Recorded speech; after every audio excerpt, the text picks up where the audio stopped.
এর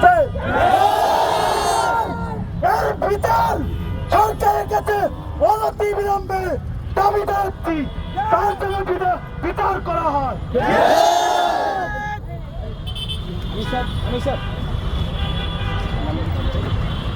সংগ্রামী ছাত্র বন্ধুগণ, আপনারা জানেন আমরা এখানে কি জন্য সমবেত হয়েছি।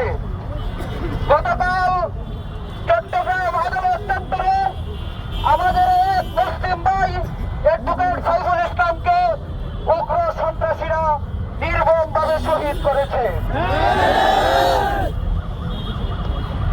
এ পর্যায়ে আমাদের সামনে বক্তব্য রাখবেন দাউরা হাদিসের মেধাবী ছাত্র মোহাম্মদ সুহান ভাই। বক্তব্য রাখবেন যাত্রাবাড়ি মাদ্রাসার মেধাবী শিক্ষার্থী মোহাম্মদ সুহান ভাই। আসসালামু আলাইকুম ওয়া রাহমাতুল্লাহি ওয়া বারাকাতুহু। আজকে আমরা যে উদ্দেশ্য নিয়ে এখানে একত্রিত হয়েছি, আমাদের সবার লক্ষ্য একটাই, ইসকনকে নিষিদ্ধ দাবি।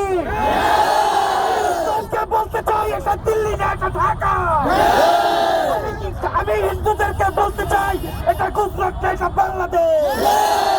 আপনারা আমার ভাইকে ঘন্টার পর ঘন্টায় বন্দি করে রেখে জবাই করে হত্যা করেছেন। আপনারা পূজার নামে, আপনারা